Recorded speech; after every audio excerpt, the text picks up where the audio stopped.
जी हाँ दोस्तों, hostel warden का पेपर अभी हमें मिला है। अभी हम सेंटर पे ही हैं और हमने कंप्यूटर का पेपर पूरा लिया हुआ है। सिर्फ कंप्यूटर का हम आपको यहाँ पे रिव्यू देंगे पूरा। तो देखिए, जो पहला क्वेश्चन आया हुआ है, पूछ रहा है निम्नलिखित में से कौन सी एक वैध ईमेल आईडी नहीं हो सकती। तो इसमें अनेक डिजिट हो सकते हैं। अनेक @ वाली ईमेल आईडी यही नहीं होगी, बाकी अनेक डॉट भी हो सकते हैं और अनेक _ वाली भी हो सकती है। तो इसका बी आंसर सही होगा।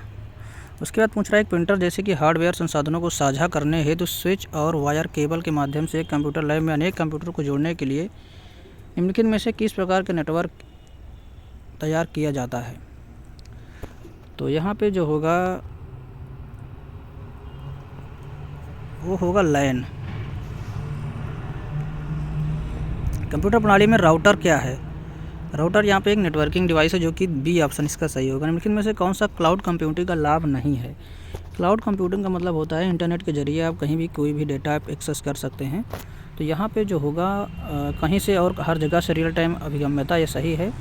इंटरनेट कनेक्टिविटी पर आश्रित नहीं है, तो यहाँ पे दूसरा ऑप्शन जो होगा यही इसका गलत है। ये बैकअप और डाटा को पुनः स्थापित करना, ये सही है। बाकी इसका बी ऑप्शन गलत है। तो यहाँ पे नेक्स्ट पेज हम लेते हैं।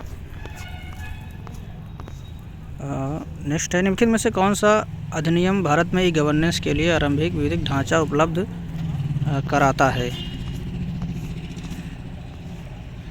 निम्नलिखित में से कौन सा अधिनियम भारत में ई गवर्नेंस के लिए,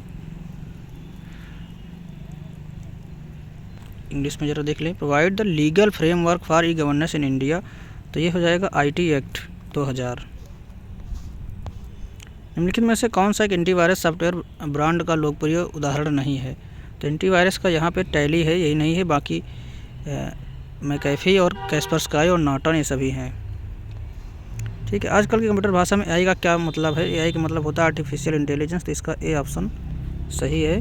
स्टोरेज क्षमता सबसे छोटे से शुरुआत करते हुए और मेमोरी की इकाई का सही आरोही क्रम यानी घटते से बढ़ते क्रम में हमको दिखाना है।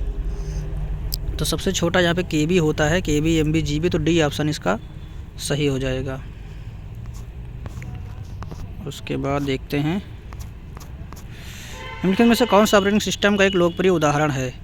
तो MS access, MS excel, MS word, ये सभी MS ऑफिस के एप्लीकेशन है। सिर्फ यहाँ पे बी ऑप्शन है MS विंडोज़, जो कि ऑपरेटिंग सिस्टम का उदाहरण है। निम्नलिखित में से रोम का पूरा नाम क्या है? तो random access read only memory होगा। तो यहाँ पे तीसरा ऑप्शन यहाँ पे सही होगा, रीड ओनली मेमोरी।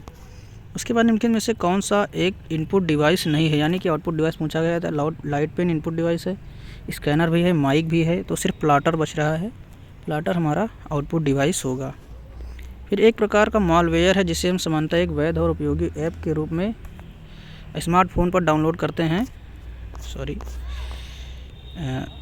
किंतु आमतौर पर हमारे स्मार्टफोन को नियंत्रित कर लेता है। तो ये है ट्रोजन। यहाँ पे इसका जो चौथा ऑप्शन है ये सही होगा। और लास्ट पेज है, ये देख लेते हैं इसमें कौन से क्वेश्चन है। लेकिन में से कौन सा एक लोकप्रिय वेब ब्राउज़र नहीं है पूछ रहा है। क्वेश्चन को ध्यान से पढ़ना है। ब्राउज़र नहीं है पूछ रहा है। अगर पूछा जाता कौन सा लोकप्रिय ब्राउज़र है तो गूगल क्रोम होता। इसमें नहीं पूछा है तो माइक्रोसॉफ्ट एक्सेस यहाँ पे जो दूसरा ऑप्शन है ये होगा, क्योंकि ये MS ऑफिस का पार्ट है। बाकी सभी इंटरनेट एक्सप्लोरर, उसके बाद मोजिला फायरफॉक्स, गूगल क्रोम, ये सभी ब्राउज़र हैं। फिर यहाँ पे पूछ रहा है, अधिकांश MS विंडोज़ एप्लीकेशन में कुछ सिलेक्टेड टेक्स्ट को कॉपी करने और किसी अन्य स्थान पर पेस्ट करने के लिए कौन सी शॉर्टकट की का प्रयोग किया जाता है? तो पहले कॉपी किया जाएगा तो Ctrl+C फिर Ctrl+V, यानी पहला ऑप्शन इसका सही होगा। फिर किसी इमेज फाइल का स्टैंडर्ड फाइल एक्सटेंशन इनके में से कौन सा है? तो .jpg होता है इसका इमेज फाइल का एक्सटेंशन। तीसरा ऑप्शन सही होगा। फिर एक बोर्डिंग हाउस में 100 छात्रों द्वारा पिछली कुछ कक्षाओं में प्राप्त किए गए अंकों को संचित करने के लिए एक सारणीबद्ध शीट तैयार करने के लिए, तो शीट तैयार करने के लिए MS एक्सेल का यूज़ किया जाता है। तीसरा ऑप्शन सही होगा। उसके बाद अभी और है, निम्नलिखित में कौन सा लोकप्रिय वेब सर्च इंजन का उदाहरण नहीं है? यहाँ पे पूछ रहा है। तो इसमें भी उसने एक्सेस रख दिया है, क्योंकि याहू, बिंग, गूगल ये सभी हैं, एक्सेस नहीं है। एक्सेस MS ऑफिस का पार्ट है। इसके बाद DVD का पूरा नाम होता है डिजिटल वर्सेटाइल डिस्क। तो यहाँ पे चौथा ऑप्शन सही है। फिर कुछ बेसिक टेक्स्ट और पैराग्राफ बोल्ड, इटैलिक, अंडरलाइन के साथ विद्यालय के प्रधानाचार्य को एक हाउस रिपोर्ट लिखने के लिए निम्नलिखित सॉफ्टवेयर में से सामान्यतः सर्वाधिक प्राथमिकता किसे दी जाती है? तो इसमें MS वर्ड सही होगा, चौथा ऑप्शन। उसके बाद लास्ट क्वेश्चन है health and hygiene in A boarding house विषय पर एक एनिमेटेड मल्टीमीडिया प्रेजेंटेशन तैयार करने के लिए निम्नलिखित सॉफ्टवेयर में से सामान्यतः सर्वाधिक प्राथमिकता किसे दी जाती है। तो यानी यहाँ पे प्रेजेंटेशन तैयार करना है तो पावर पॉइंट यहाँ पे सबसे नंबर 1 पर प्राथमिकता दी जाएगी, तो एक ऑप्शन यहाँ पे हमारा सही होगा।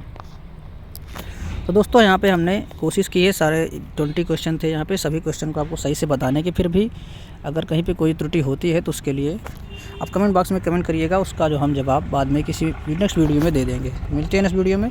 शाम को हम JSA का अलग से जो कंप्यूटर का पेपर होगा उसको हम प्रोवाइड कराएँगे। अभी हम चलते हैं एग्ज़ाम देने, तक के लिए बाय, टेक केयर, जय हिंद।